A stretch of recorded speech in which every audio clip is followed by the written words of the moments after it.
Hello, everybody, and welcome. It's another episode of Let's Talk Broncos, but this one's a little more special. It's a Tuesday edition, Zach. I don't think we've ever had the Tuesday edition of part of the Let's Talk Broncos network. But Zach and I are here. But first, how are you doing, man? I'm doing great. Excited to talk some quarterbacks with you. Excited to ring in the new year of 2024. It's time for Sure. some changes, some resolutions, some things getting better, self-improvement. And I think the Broncos are exercising some self-improvement at quarterback, even if some people are still kicking and screaming about it. I love it. New year, new Broncos. Bro, new year, new Broncos. I'm excited for it. Let's Quick shout have out to it. the chat. We got Billy in here. We got Christopher. We got Paul. We got Boggins. We're loaded up. We got Alex does YouTube. Jose Garcia. We're in here today. And I want to hop straight into it. We're going to be evaluating and kind of ranking. I just threw 8 different quarterbacks out there for us to rank. Those quarterbacks being Bo Nix, or let's go first. We'll go Stidham. Stidham's the Field, incumbent. Jarrett Stidham, yes. Justin Fields, who is now for the Chicago Bears. Jacoby Brissett, Jimmy Garoppolo, and then we're going to move 3 out. vet options. Yes. And then we're going to go to the draft. Jayden Daniels, JJ McCarthy, Michael Penix, and Bo Nix. Those are the quarterbacks we're ranking today, and we're just kind of go off of who we'd rather have. It's going to be my list, and then Zach's going to critique it. We're gonna flip it up on everybody this time because I'm usually the one critiquing Zach's bold predictions. For example, thought I'd give Zach some punches in here. Yeah, no, I'm glad. I'm glad I finally get to fire back at your nitpicky ass. So this is going to be perfect. Well, let's get straight into it. And for everyone, we can change this around through the season. We're earlier than everybody doing this right now. We're just providing the content. Yes. That's what we're out here for. And we kind of have our initial thoughts, and I thought we'd throw this together. But first, Zach, at number 8, I'm gonna go Bo Nix, man. I'm just not the biggest Bo Nix guy. I'm not. I think he's a great athlete. I think he does a really good job eluding in the pocket. I think he has a really good arm, but it is all to me a bet on tools. I'm not seeing a ton there from Bo Nix where it's like this could be a franchise quarterback, especially his processing from Oregon. I just haven't seen a lot of NFL processing. A lot of it is screens, it's RPOs, it's stuff to make it easier for him. And you kind of saw him earlier in his career. I hate to hold this against him, but him at Auburn, when it was time to put the team on his back, he really, really, really struggled. I just don't see much quarterback from him. I see a lot of development. I see a guy where I'm betting almost purely on tools. With just like no processing at all, really. So I don't know. Where do you stand on Bo Nix? I agree. I'm pretty low on him. I think he'd be one of the bottom 2 quarterbacks for me, draft wise. I don't love the quarterbacks in this draft. After quarterback 3 right now, I still need to do a lot more work on them. Totally echo what Joey said. This is early in the eval process. Definitely for me on the draft guys. But I don't see it with Bo Nix. Going back throughout his college career, he's been a very chaotic player, and I think Oregon got the best version out of him by kind of putting him in a very confined box. Not that different from kind of what the Broncos did with Russell Wilson. And not that this was the best version of him his entire career, but the best version of maybe what he could be at this point. Whatever, that's in the past. We won't dissect that anymore. 2 data points that I found really interesting with Bo Nix that I think support what you're hitting on here, that maybe this isn't the direction you want to go. Maybe we haven't seen him do a lot of high-end quarterback stuff. Big time throw rate. I don't love PFF. I like a few of their stuff. One of my favorite things is their big time throw percentage. I think it gives you a good idea of how often is a player making a special play at the quarterback position, at least through the air. He is 93rd out of 165 qualifying quarterbacks. For the other top 6 in this class, though, that top 6 being Jayden Daniels, Michael Penix, JJ McCarthy, Drake May, Caleb Williams. 3 of those guys are in the top 10 That would be Jayden Daniels, Michael Penix, and Drake May. And then you've got what? Sorry, I'm losing JJ McCarthy at 28, and then Caleb Williams at 22. So they're all like, even though some are out of the top 10, you have to drop way down to get to Bo Nix, because that offense is a bit of a pop gun offense. I don't think it's asking all that much from the quarterback. He did do a very good job protecting the ball in that offense. He was second in the entire nation in terms of turnover worthy plays. So he was not putting the ball in harm's way at all. That's good. But he also wasn't really making any special plays. He also, out of 155 qualifying quarterbacks, is 150th in terms of the percentage of pressures that were the responsibility of the quarterback. He was 150th in quarterback created pressure rate, I guess is a better way to phrase that. So really bad in terms of creating his own pressures a lot. And then what he was asked to do in the offense, that would concern me. And I think that is reflected when you watch him. Okay, I was looking at it 150th in the opposite direction. My bad. No, 150th is really bad, to be clear. He's really bad in terms of creating pressures. I don't know. I just, this is the reason why he's last on mine. Because if I could go up the list, I'm looking at all these quarterbacks, and I'm thinking they can do similar things in that Oregon offense as Bo Nix did, where I'm looking at Bo Nix and I'm like, can he do these other guys' offenses at the same level? And I'm not as convinced. He has a lot of development to, or question marks at least, to answer as far as NFL processing goes. I'm not as convinced there. But next up, really quick, my critique, I think the Knicks would be a little higher up for me. I think there's at least one vet option that I really dislike out of the 8 we're going to discuss that I think would have below Knicks. I think I might have Knicks at 7 as a result. Okay, fair.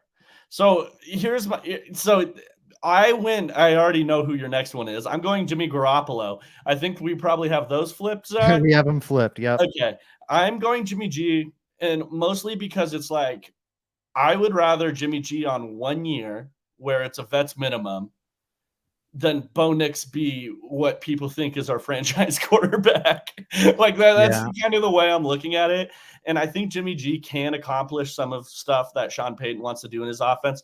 The way I look at Jimmy Garoppolo is, whatever you dislike about Russell Wilson, Jimmy Garoppolo can do, but whatever you like about Russell Wilson, Jimmy Garoppolo can't do. In a lot of ways, they're polar opposite players. So I just feel like, hey, if you were really against this Russell Wilson thing, Jimmy Garoppolo might be more your cup of tea. I think he is a really good middle of the field thrower. He can anticipate throws really well. And I think in a better offense, he can succeed. I think that Josh McDaniels offense was really bad. Now, again, guys, I'm just put 8 quarterbacks together. Jimmy Garoppolo still is not ideal in any frame of the imagination for me. I just have him one above people thinking Bo Nix is a franchise quarterback. Zach, tell me why I'm wrong.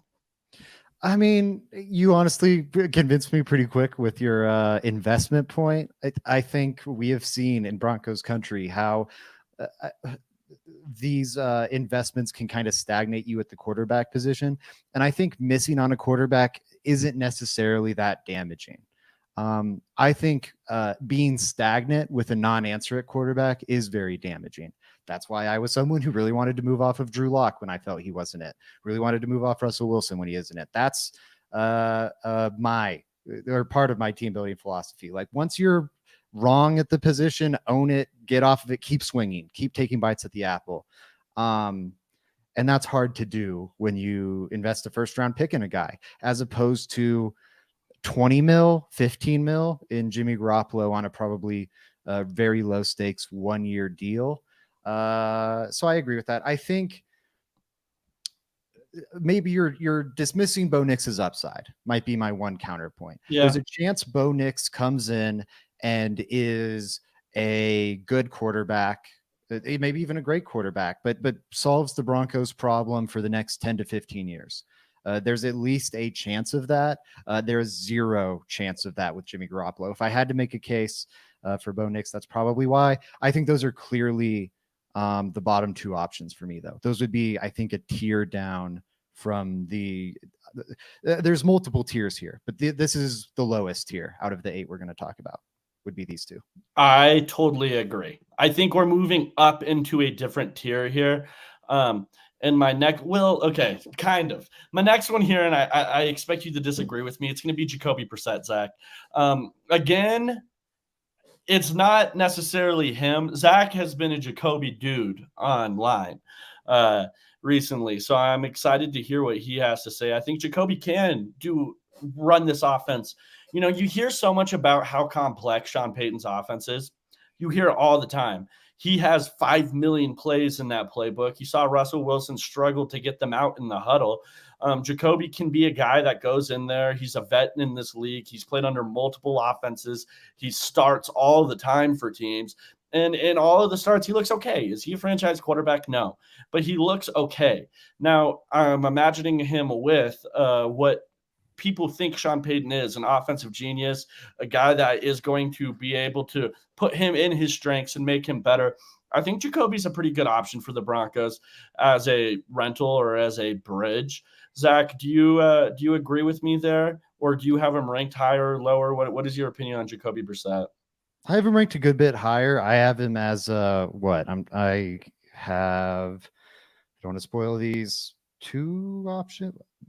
I think, oh man, I don't know. I think, yeah, it's tough for me. He's either second or third. I kind of have a tie in that second spot. We'll get to it as we get up there. I'm not a big fan of the quarterbacks in this class after Jayden Daniels. I guess I'll be tipping my hand a little bit there, but and again, to pick a guy top 15, I think I might rather just have a placeholder for a year and then wait until 2025 when you're going to be saddling that rookie quarterback with less of the Russell Wilson dead cap. You're also going to have a 2nd round pick and an entire year to potentially build up a draft war chest to go out and try and make an aggressive trade up, try and get one of the elite prospects in next year's class.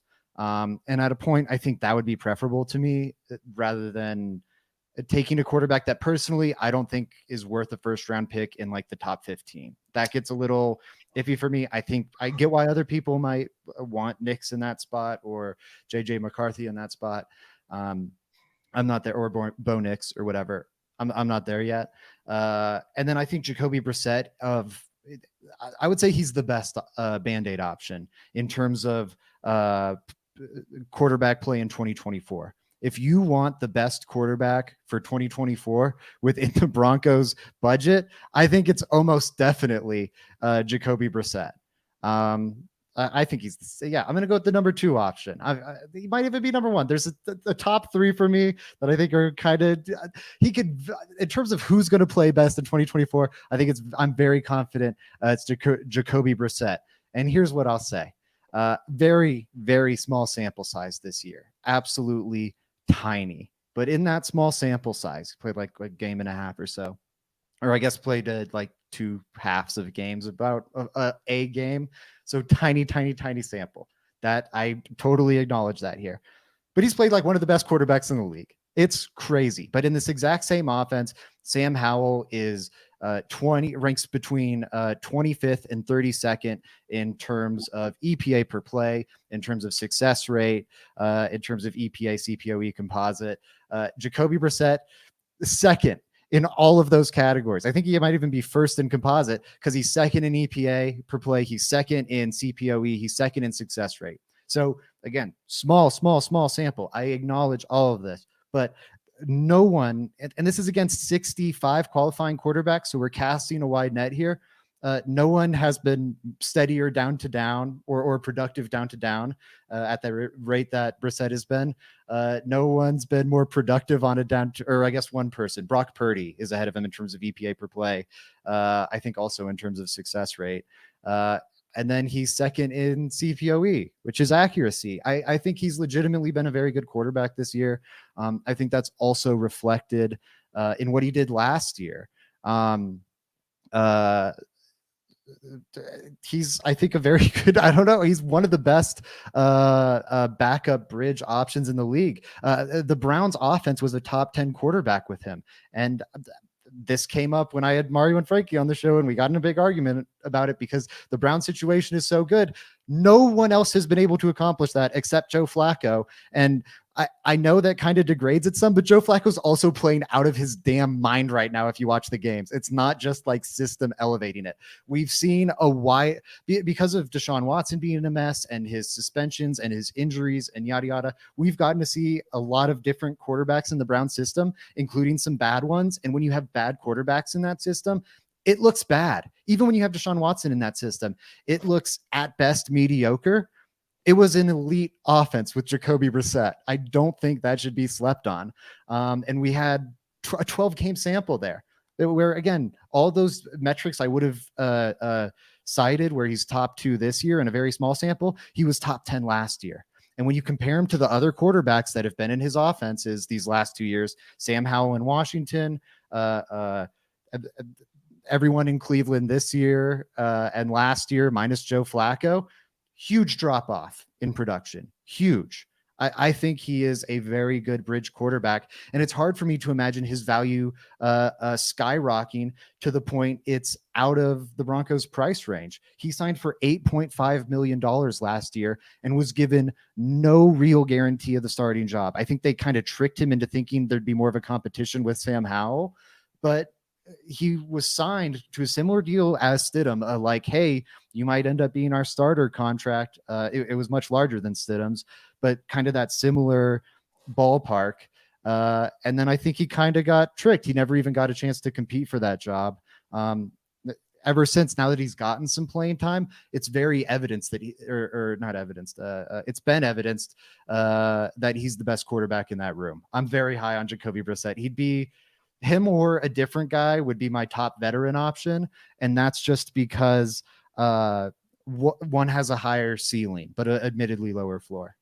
So here's my pushback to this, and it has nothing to do with Jacoby Brissett. I want to go back to what you said about the draft quarterbacks and you saying that you're not very sold on these guys' class after the top 3 is, I think, what you said.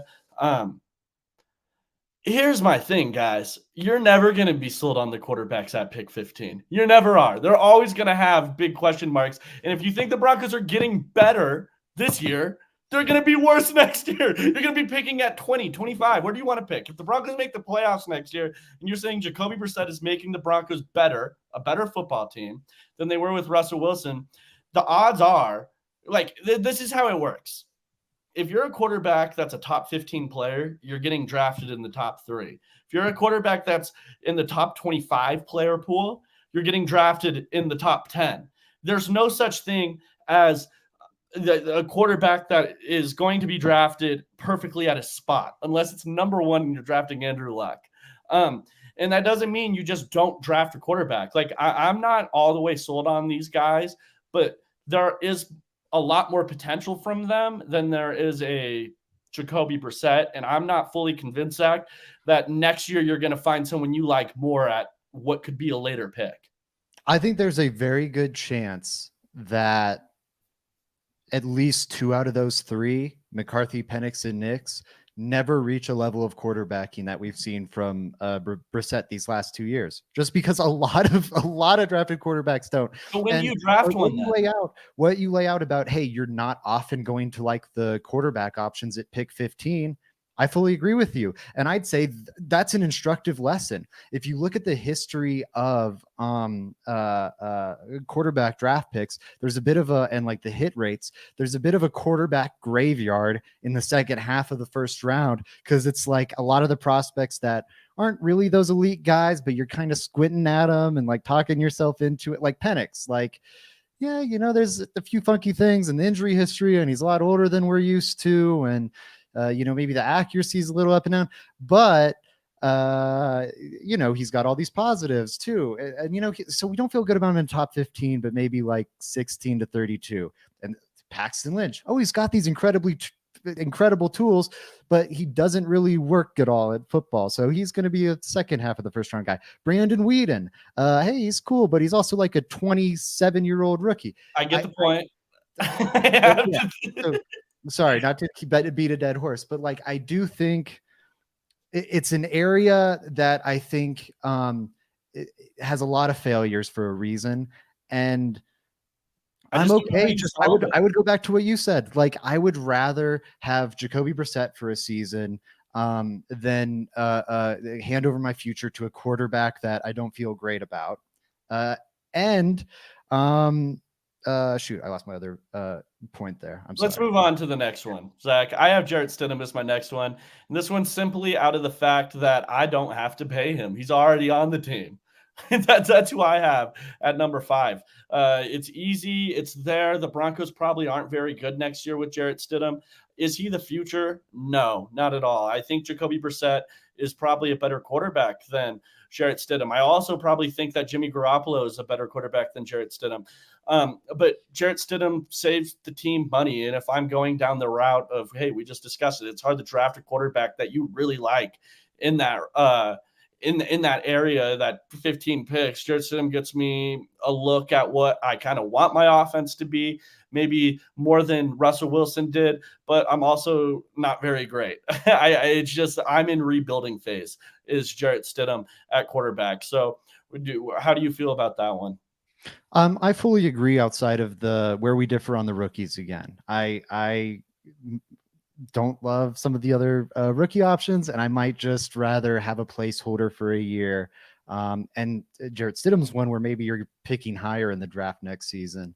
I'd rather have a placeholder for a year than kind of hand over 3-4 years of my franchise to a prospect that isn't that exciting to me, that intriguing to me. So I think that's where we would differ.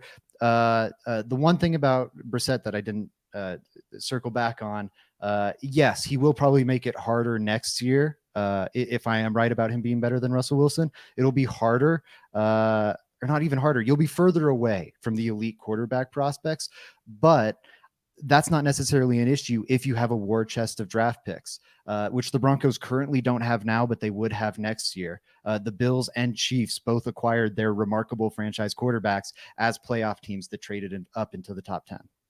Yeah. Okay. All right. And Stidham is a really good option for the rookie quarterbacks too. If I want to throw that out there as a positive for Stidham is if you do draft a first round quarterback, I wouldn't imagine you go pick up any other vet. Stidham would be awesome to have in the room and kind of be a placeholder, whether that guy, that rookie quarterback starts or not. Do you agree with that, Zach? Yeah, he's a great bridge at the very least. I talked about him signing a similar contract to Brissett. That's for a reason. They're both in this. The top end quarterback market has exploded so much now that there is room for, it's not just like rookie deals and veteran deals anymore. It was that way for a while, like when Derek Carr and Jimmy G and all these guys were signing, but it's exploded so much that there is enough of a chasm now where we've seen a mid-level like vet starter market kind of open up with Geno Smith and Derek Carr falling into that bucket, as well as like a bridge market open up with the Jacoby Brissetts and the Jarrett Stidham falling into that bucket. So I think it's a tremendous option there. The Broncos also have guaranteed money with Stidham going into next year anyways, so he's probably going to be on the roster. And I did find some stats about Jarrett Stidham going through this process that I think is pretty promising. I think the big knocks we'd have on Stidham from this recent performance would be his accuracy, which I think is everyone's been talking about and is very fair. And then his ability to mitigate pressure. People have been using this as a positive for Stidham. He was just as bad as Russell Wilson by any metric in terms of quarterback created pressures, holding the ball for too long, mitigating pressures from becoming sacks. So he needs to improve there. You can't. Russell Wilson was the worst quarterback in the league, and Stidham walked right in and produced the exact same. It can't be 32nd in the NFL. Got to be better than that. Fortunately, you look at what he did with the Raiders last year in his 2 games as a starter. He's top 10 in all those categories. And then in terms of CPOE last year, he was just 1 spot behind Russell Wilson. Credit to Russell Wilson. I've said many negative things about him. He's still a very accurate quarterback. Stidham would have been like 6th most accurate last year. Yeah. Russ was still like 5th. So there's stuff there. I think it's room for improvement based on what we saw from him last game. I like the pick. I totally agree. And out of Stidham, what I liked last game, and we kind of mentioned this, on pods and stuff like that. You had Colum on your podcast. I saw him earlier in the chat. Shout out to you guys. Stidham, to me, he went through the process really well. His accuracy was just all over the place. It was an interesting game we saw last time, but I want to see more than one game sample size. I think it can be improved upon. My next is going to be, and I go back and forth between 4 and 3 here, Zach. I really, really do.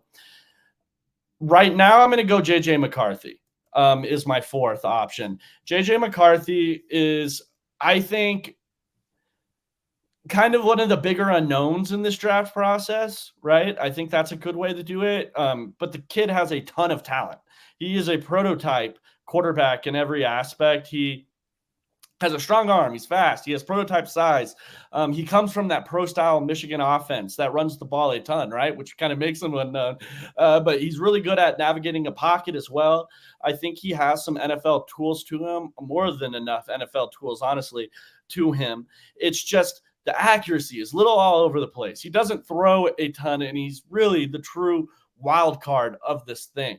Now, I kind of think people are evaluating him weird for whatever reason. Usually the toolsy quarterbacks, we kind of give more room to grow in some of these other aspects, where it seems like with JJ McCarthy, people want him to be Mac Jones out of Alabama right away, whereas the tools aren't even close from JJ and a guy like Mac Jones, right?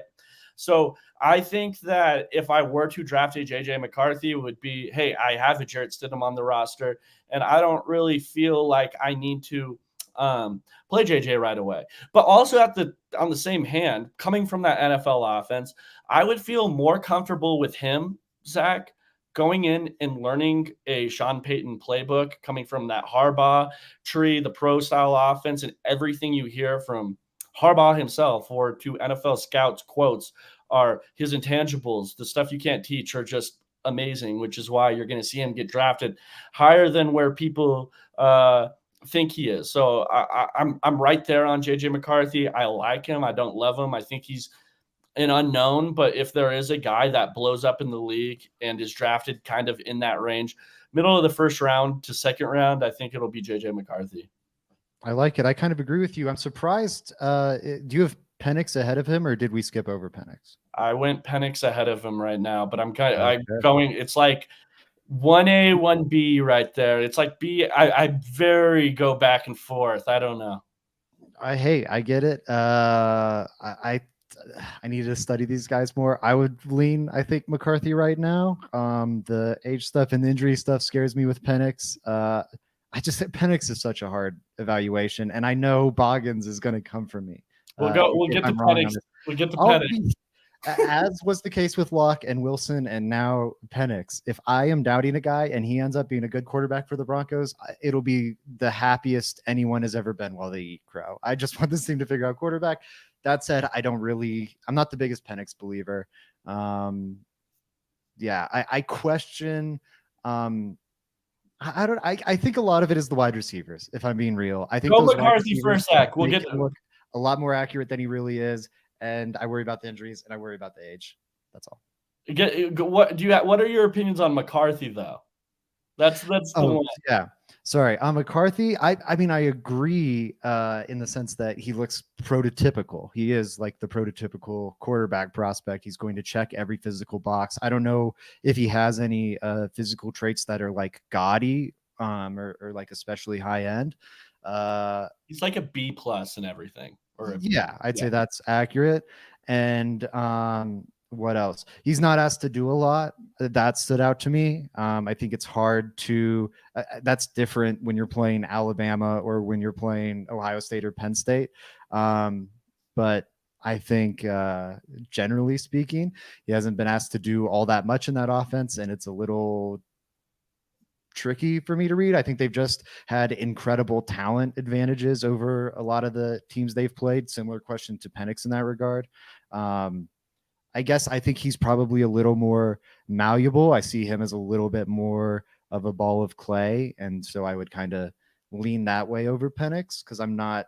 I think Penix is more of a finished product, and I'm not super ecstatic with where it is right now. That's what I'd say. Yes. Now, okay, let's move into Penix now because that's my next one up here at number 3. But like I said, this one's really close for me because like I have these weird negatives with both of them. I think Penix, I mean, his release is so quick and fast, and it's Philip Rivers esque, right? It's kind of funky looking, like, especially coming from a lefty. But he has great arm strength. We all saw that last night. The guy had an unbelievable college football game. Like Penix was out of this world last night, right? So you got to kind of saw all of the upside from him. He's really great on the sidelines. He's a great deep ball thrower. And I really enjoy how he trusts those playmakers. You know, the same way I'm going to end up knocking him for, he can't really help it, but he does have 3 NFL wide receivers out there. I love how much he trusts them. He gives them a chance. It's not just conservative play. And he's having 2 back-to-back really, really good college football seasons. So I got to give Penix a bunch of love there. I mean, last night, who remembers that one play? What is the Texas defensive tackle's name? It's not Sweat, it's the other one. Really good football player. I'm forgetting his name, but gets past the first blocker, swims over the next one. Penix just quick move to the right in the pocket, avoids him, hits the crossover the middle field. It was beautiful. Penix has a lot of good stuff. Now, his negatives. Here's where it kind of gets scary. He has 4 season-ending injuries, 2 ACLs and 2 shoulders. That's not good. That's a big red flag there. Because of that, he's a super senior. He's been in the Murphy. Yes, thank you guys. Murphy was the defender. He was awesome. But he has 6 years in college football. He is barely younger than Justin Fields. He's a little less than a year younger than Justin Fields. And before this last game, there was a stat that I saw where when moved off his spot, he was 9 of 36. Right? So that's not a great stat either to have. But man, Penix can really sling the rock. He's an exciting quarterback prospect. He just has all those negatives that kind of build up on the report card where it's not anything I can develop. Those are just there. They're negatives. They're reds on the report card, and it's not the best thing. But overall, still my number 3 out here. So I'm a fan of Penix. Where do you stand? Yeah, I would have him. What in terms of quarterback rankings, like in this draft, I'd have him, I think 5, I guess, right now. But I'm just not. I don't know. I think there's some really cool things he does, like when he makes some throws downfield that are gorgeous. His downfield accuracy's there, but I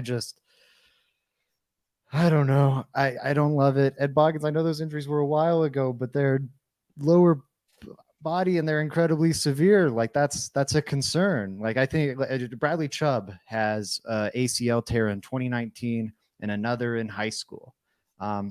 Those 2 are still going to be brought up very frequently in context of his 3rd ACL tear, which he just suffered. Because now that you've had 3, that's very different than having your first one. So I would say, even if it was a while ago, it's still a big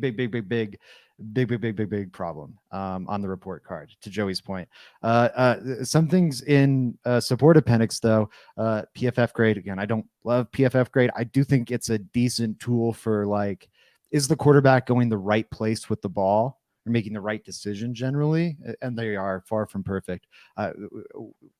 People will rant about PFF grades, and I will agree with a lot of the complaints. But Penix is 3rd there, 10th in big time throw percentage. That's not surprising with the way he plays. But despite all the big time throws, he's 3rd in 3rd best, I should say, in turnover worthy play rate. So he's really mitigating how often he's putting the ball in harm's way despite making crazy plays. Love that combo. He and Nix are the good ones in terms of avoiding how frequently pressures become sacks. They're both top 10 in college football in that regard. He is not great in terms of creating his own pressures. He's 136th in college football in terms of the rate at which he creates his own pressures. But the good there is really exciting. I love this comment. Indy says, I seem to remember another MPJ with injury concerns that Denver took a chance on. Very true. I love that comment. Yeah, and again, here's the biggest thing between McCarthy and Penix for me right now. Penix is just an easier eval right now. It's just easier on film than it now. Like, this is where NFL scouts will have a lot more information than I on the whiteboard. And when you meet with these guys, when you have them in for um, those individual throwing practices and stuff like that, or Senior Bowl, all these different things will really change the evaluation here between those two. And again, McCarthy is going to be 21, whereas Penix is going to be 24. So that's kind of the issue. Now, in Toboggan's point, all of those injuries did happen while he was at Indiana. 2021 was his last one, but in those Indiana years, he played 3 games, he played 7 games, he played 6 games, he played 5 games, transferred to Washington, and then he had 13 and 14 so far. So he's been clean these last 2 years, and his stats in those 2 years are out of control. Like, if you were just box score scouting Penix, first year 4,600 yards, right now 4,600 yards, 31 touchdowns, 35 touchdowns. He's balling out in college. I think he was a really big sleeper for the Heisman, truthfully. But my next up here is going to be Justin Fields. Zach, Justin Fields is number 2 for me. I'm a big Justin Fields fan. You can go look up my tweets about him. I've been a big Justin Fields fan. Now, honestly, I fell off recently. And now I'm kind of back intrigued, right? Justin Fields is really finishing off the season really well. We know what he can do with his legs last year, having 1,100 rushing yards. Guy can straight up run if he wants to. But I really enjoy how this year it felt like he took more of the stance where it's like, I need to learn how to win from the pocket more. And from week 1 to now, I think we've seen strides in that area to the point where fans at the last Bears game are chanting in the stadium that we want Fields, right? So he's playing pretty good ball right now. I'll be interested to see what the Bears do there. I personally feel like it's time to move on for them. Fields, again, he has essentially 2 more years if you pick up his 5th-year option on his rookie contract compared to my number 1, who will have 5 years, and that was kind of a distinguishing factor there for me. Zach, are you big on Justin Fields like I? Yeah. When I was talking about Brissett's either 2 or 3, for me, that would be with Justin Fields. I'd rather give up a 3rd round pick or whatever, a 3rd round pick in Jerry Jeudy or whatever the value ends up being. I think it's going to be around in that ballpark. Jeremy Fowler from ESPN reported today it'd be either a 2 or a 3. Looking at that, I feel it's cheap. But even if we're going to say, again, a package like a 3 and a Jerry Jeudy, I'm happy to take that gamble, and I'll happily respond to that Cal comment in a second because I've been looking into this. I do think there's this idea that Justin Fields makes no sense for the Broncos because of how much his game overlaps with Russell Wilson. Part of that, I think, is very true. I think there is a lot of overlap in his game with Russell Wilson. I think aspects of that make him maybe not Payton's idyllic quarterback, what Payton would like construct in a lab. That said, I think this idea that like Sean Payton refuses to play with a quarterback that isn't like your most traditional pocket passer, Drew Brees type, or refuses to play with any sort of quarterback that leaves structure, is just ridiculous, if I'm being honest. I don't think that's the problem at all for Sean Payton. I think the problem is you need to be able to play in structure. Like, it's not that he can't stand it if you play out of structure. I don't think that's it at all. It's that he needs you to be able to sometimes play in structure. And Russ could not do that frequently enough. I think it's fair to say, I don't know if Fields can do that frequently enough, but what we've seen over the past month suggests I think he can. He's shown meaningful growth in that area in a way that Russell Wilson hasn't over 12 years of his career, to be honest. You're not taking large portions of the field or large portions of the playbook out with Justin Fields as the team's quarterback. He can see the middle of the field. He can attack the short to intermediate part of the field. Those are things that were removed from the playbook with Russell Wilson, and that I think was incredibly frustrating to Sean Payton, because removing those wildly large chunks from the playbook was holding the offense back and limiting it. And again, I think there's plenty of reasons to be dubious about a Justin Fields acquisition. But I think it'd be a cheap dice roll. I think his upside is just as high as a JJ McCarthy, as a Michael Penix, as a Bo Nix, in the perfect realities they work out. I think the ceilings for all those guys, I could even argue that Fields has a higher ceiling than those guys. I think that's an easier case to make than the rookies having a higher ceiling than Fields. When you look at how incredibly physically gifted he is, he's still one of the most accurate quarterbacks in the league. He's still one of the most incredible with his legs. The one thing is he just holds onto the ball forever, and he has some of those Russell Wilson problems, but Sean Payton thrived with Jameis Winston. And if you look at what he did with Jameis Winston, Winston was playing out of structure. Look at 2011 Drew Brees. He's playing out of structure sometimes. Taysom Hill, this guy made Taysom Hill over his starting quarterback over Jameis Winston. So clearly he's fine with non-traditional quarterbacks and the QB run game. I'm all for it. The comments right now are hilarious. They are great. I love it. I love it. I love it. I love it. Shout out to everyone in the chat right now. If you guys, before we get to our number one, if you guys like Broncos content, hey, you found the spot. We're here almost 5 days, 7 days. We're here all the time going live content, multiple content creators, Broncos content. We're going to get into the draft more. Today's kind of our first episode of that. So yeah, make sure you guys are subscribing to Let's Talk Broncos. But number one, and this is all, I'm on a whole, he's going to need like some sort of something to go down to fall to the Broncos. Like we're going to need a Laremy Tunsil situation going on here, I think, for him to fall to the Broncos at this point. But Daniels, my man from LSU, Jayden Daniels, is a awesome Heisman winner, right? Really, really good quarterback. I'm excited about him. I've been higher on him for a bit, I think. And the thing that stands out to me about Jayden Daniels is all the way back to his Arizona State days. We've been able to see him get better, all the way to Heisman guy, right? Jayden Daniels has been awesome. He's lethal outside the numbers throwing the football. He's what I think the best downfield thrower, probably next to Penix downfield. And then fast, lightning fast is Jayden Daniels. He has a lot of stuff going for him. Now, if I were to go down his weaknesses, I would say that here's kind of a positive. Extremely tough. Jayden Daniels, despite his size, very, very tough quarterback, right? Not afraid to get hit in the chops.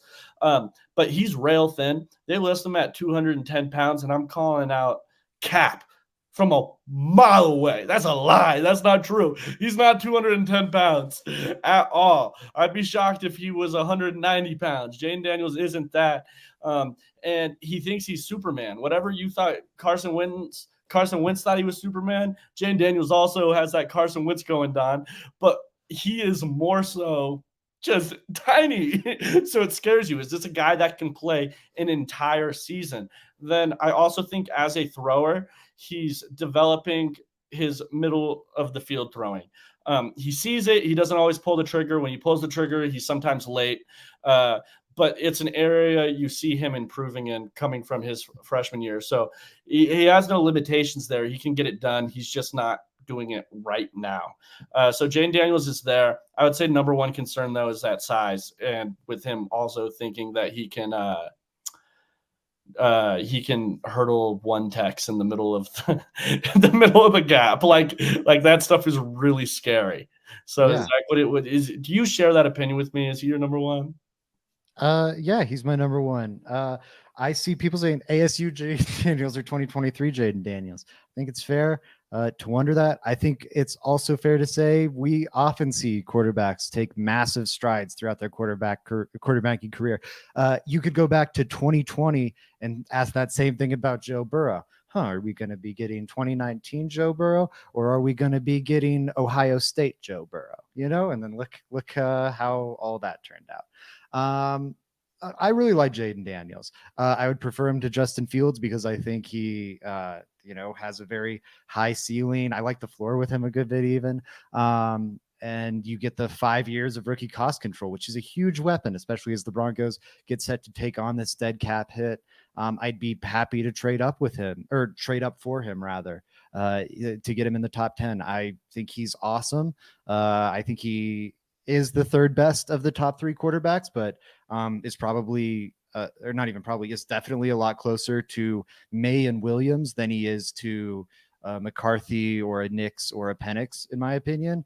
I think your concern is apt, though. I'm going to always steal it from Nate Tice because I think it's so dead on. But he's got some Johnny Knoxville to him. I'm Jayden Daniels, and this is the hurdle of one technique. It's like, what are you doing? Bro, and he does it all the time. He's just out there like he's like a – you remember Carl Joseph coming in from West Virginia at safety, drafted by the Raiders, just 5'10", 180 pounds, head hunting. That's Jayden Daniels at quarterback. He's out of control, and he needs to learn how to slide, and he needs to do it more. He's just out of control. He's Justin Fields in the pocket where he'll get smashed in the face holding the ball too long, and then he's also Carson Wentz trying to run in and out the goal line. He needs to chill.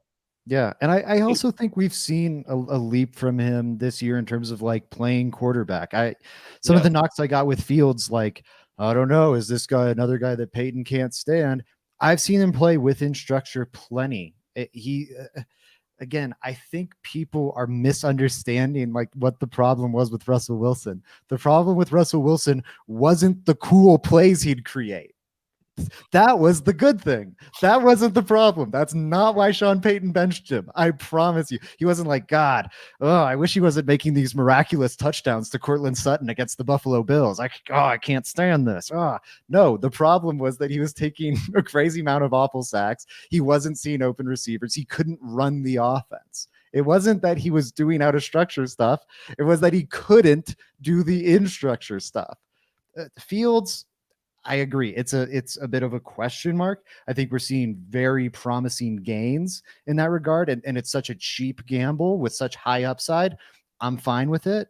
Jayden Daniels, we've seen enough that I feel pretty confident he can operate in structure. Here's my little rant, but I agree. He's number one. How much do you actually like Jayden Daniels, though? Like, would you be like, this is a franchise quarterback, undoubtedly? Like, if you were the Broncos and let's say you had pick 8, would you feel good taking Jayden Daniels?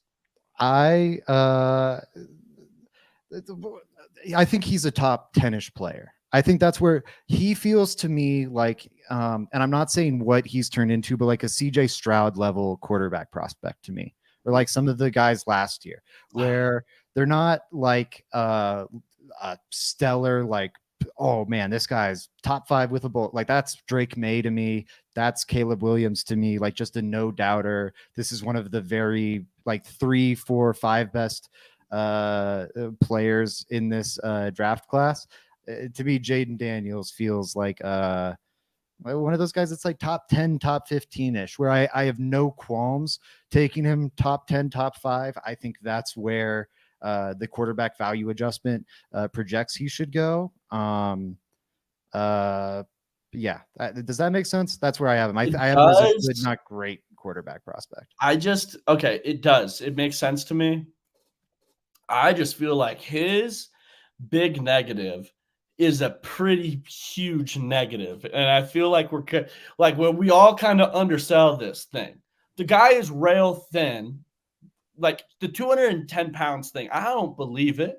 I really just don't believe it. And he's out there playing like Carson Wentz. If Carson Wentz couldn't finish the season, why do I think Jayden Daniels can? That is a huge negative. Can his body hold up in the NFL? And I'm not saying that I don't agree with you. I just feel like as he's won the Heisman, this narrative was brought up a lot more before than it was after. People are now just kidding on the fact that, yeah, Jayden Daniels has really improved. And I totally agree. But that big negative still stands there. It's scary, scary, scary to me. Yeah. I mean, I think that's a fair thing to be scared of. I would say and Bryce Young's missed a little bit of time this year, but despite playing behind a really bad offensive line that has gotten him absolutely killed, his weight hasn't been a problem. I think that, now I'm not saying Bryce Young's a good pick by any means. I think the height is a serious issue. I think the fact he has no elite physical traits is an issue. I think the fact he's got no receivers is an issue. I think the offensive design is it. There's plenty of issues there. But I don't think, like, because we had the same conversation with Bryce Young about he's so tiny, can he hold up? And from a like taking hits aspect, he has gotten rocked this year, and he's generally been able to play. And I think Jayden Daniels is a good bit bigger. Now he has to learn a lesson. I agree with you there. If he's going to keep playing like Carson Wentz his whole career, he's going to miss a lot of time like Carson Wentz. I think it's easier to be Carson Wentz and delude yourself into believing you can continue to play that style of football in the NFL than it is if you're Jayden Daniels. I feel like maybe I'm underrating Jayden Daniels' irrational confidence, but I feel like 5-6 weeks into an NFL, and then you have to learn how to do it. Like RG3 was trying to do it, but couldn't like slide well, struggled to protect himself. But I don't think it would take long for Jayden Daniels to go, this isn't fun. I'm not going to do this anymore. This is different than college. Okay, I want to agree with you. I'm just trying to wrap my head around what guys have really learned that lesson. Like Josh Allen, he just gets away with it, but he's been doing this shit since Wyoming. like who's the guy? Even Lamar, he just has a knack for not getting hit hard. Like but he showed that at college. Like he was really good at evading it. To your point. I saw RG3's similar build, right? I would say similar build to Jayden Daniels. Jayden Daniels probably even more rail thin. Straight and up and down runner like Jayden Daniels. Career ruined doing the same stuff. All I'm doing is pointing out the negatives here. That's all. No, it's a valid negative. I'm trying to think. There aren't many quarterbacks that, to your point, were like incredibly reckless and then stopped. Like, yeah, incredibly aggressive and then became a lot more conservative in terms of like protecting their body. I'm trying to think of some, maybe Teddy, but I don't remember Louisville Teddy as clearly in terms of like how he protect. I feel like he was a little more aggressive. And then of course you have the famous. But that's a great example of a guy rail thin and through a season. No, his issue was bizarre though. He was just walking off a practice field and his knee explodes. No, but totally. But also like the year with the Broncos. If he wasn't as beat up, he's a lot better of a quarterback down the stretch. The guy got beat up. He's not able to perform through 16 games because of his frame. That was a big issue for Teddy B, and I love Teddy Two Gloves. But I don't want to end it on a sour note. I really do like Jayden Daniels, and that's why I have him as my number one. I just thought I'd throw that out there. Me too. No fear knocks. What are your top 8? Remind us of your top 8 really quick before we get out of here. I'll give mine too. My number 8 is Bo Nix. Number 7 is Jimmy GQ. I got Jacoby Brissett at 6. I got Jarrett Stidham at 5. I have JJ McCarthy at 4. Michael Penix at 3. Justin Fields at 2. And Jayden Daniels in that he has a Laramie Tunsil draft day situation happen at 1. Yeah, or a trade up. I'd be happy to trade up for him personally. Maybe you're not there. Okay, I'm going to go number 1. I'm going Jayden Daniels with you there. 2, Jacoby Brissett. 3, Justin Fields. 4, Jarrett Stidham. 5, McCarthy. 6, Penix. 7, Nix. 8, Jimmy G. That's where I'm at. So we agree on nothing except for 1. It's great. Yeah, but I think like we've got. All right, guess what? We don't like Nix. We don't like Jimmy G. That'd be the other similarity. And then we both have like Stidham as like the mid option, which I think accurately describes Jarrett Stidham. Yeah, I agree. Well, guys, like I said earlier, if you guys love Broncos football, you're at the right show. Zach and I go live every Monday, Wednesday, and Friday with Bree Masis. We have the Thursday show. We have a brand new show coming out on Thursday as well with Frankie Abbott and Robbie Davis called Full Field Read. Please, everyone, go check that out at Thursday. That should be 5 p.m. Mountain Time. And they're going to go over every single offensive snap. So in Broncos country is doing this. Yeah. Just peek behind the curtain. We got Frankie and Robbie to be a part of this because we recognized how smart they are about football and the fact that no one else that covers the Broncos is doing X's and O's film breakdown. No one is. It's crazy that we've cornered the market on this. It should be a valuable commodity, and no one else is valuing it in this market. You have no better tool to learn at your disposal. They're not pushing narratives. They're just going through the film. They're going to break down all of Jarrett Stidham's tape. They've both been Russ supporters. They've both been Russ doubters. They're the predisposed ideas here. They're going to break it down, show you what happened in that game. If this goes well, I think they're going to continue to do it throughout the offseason, maybe leading up to the draft. I think this is going to be incredible content. No one has anything like what they're going to do. You can get in the chat and ask them live questions about, hey, what is Stidham seeing on this play? God, I wish I had that before I was covering this stuff. That is so badass. So I'm excited to check it out personally, and I hope y'all are too. Sorry. Yes. Yes. And then, guys, please just subscribe. Someone who was this? Dante. Shout out to Dante, always in the chat. He says 61 watching, only 14 likes. Guys, please throw us a like. But until next time, go Broncos.